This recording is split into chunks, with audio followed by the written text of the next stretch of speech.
Allah Subhanahu wa taala. Wa man ahsanu qawlan mimman da'a ilallah. Dan siapakah yang lebih baik perkataannya kata Allah daripada orang yang mengajak manusia, menyeru manusia untuk kembali taat kepada Allah Subhanahu wa taala. Bapak hadirin para jemaah sekalian. Di luar sana masih banyak saudara-saudara kita.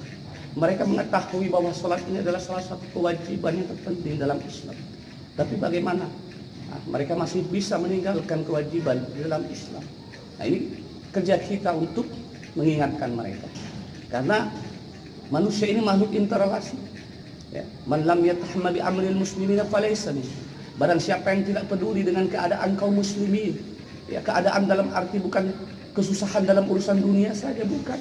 Kalau kita punya tetangga, dia kelaparan, Pak, nggak makan 3 hari, apa yang akan kita lakukan? Pasti kita kasih tetangga kita ini nasi, kita kasih lauknya, supaya dia nggak lagi kelaparan.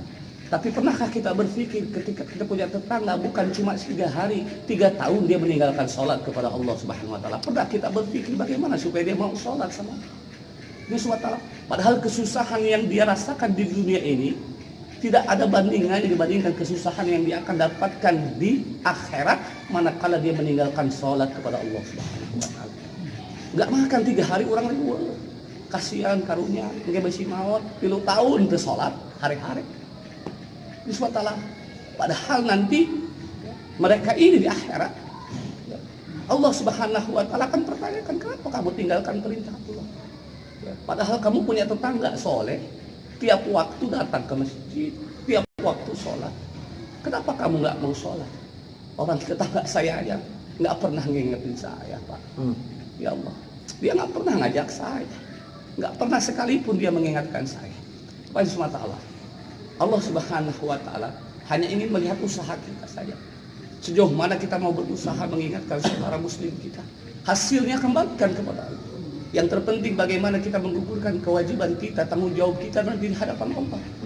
Ya, dalam satu riwayat dikisahkan ketika Nabi Ibrahim alaihissalam dibakar dalam api selama 40 hari 40 malam.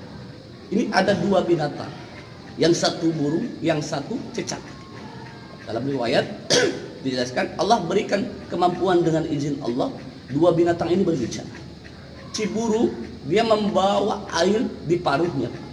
Burungnya kecil, letih. Menuk cici dan lain-lainnya. bawa air di paruhnya. Berusaha memadamkan api yang sedang membakar Nabiullah Ibrahim alaihissalam. Sementara cicak dia meniup-niup api itu supaya terus besar dengan mulutnya. Maka Allah dengan izin Allah diberikan kemampuan untuk berbicara. Si cicak meledek, ngelek kurang makasih manuk. Manuk, mau mungkin parem, iya sana, ya, maneh mau cai sagede sebesar paruhnya, arek kumaha parem sebesar gede kieu, dibanjur ku cai ngan sakecela. Kata burung apa? Dengan izin Allah berikan kemampuan untuk berbicara. Betul cicak, saya tahu bahwa air yang saya bawa ini nggak mungkin bisa memadamkan api yang membakar Nabiullah Ibrahim alaihissalam.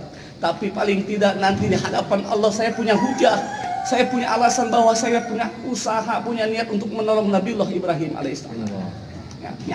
Nah kita pun begitu, Pak. Ya, paling tidak nanti kita di hadapan Allah kita bisa berhujah. Allah, saya pernah mengingatkan dia, saya pernah mengingatkan dia. Cuman karena memang hidayah milik Engkau ya Allah. Engkau yang berkuasa untuk memberikan hidayah kepada hamba-hamba-Mu ya Allah. Nah ini Bapak SWT. Maka bagaimana kita jadikan fikir? Hari ini Allah memberikan fikir kepada kita, akal kepada kita. Bukan untuk digunakan memikirkan kepentingan kita saja. Bukan hanya untuk digunakan memikirkan dunia. Hayo dunia lebih pikirkan.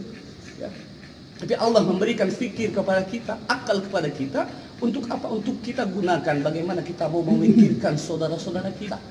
Bagaimana kita mau memikirkan tetangga kita, ahli keluarga kita. Bagaimana kita mau memikirkan diri kita, apakah kita bisa selamatkan. Bapak hadirin pada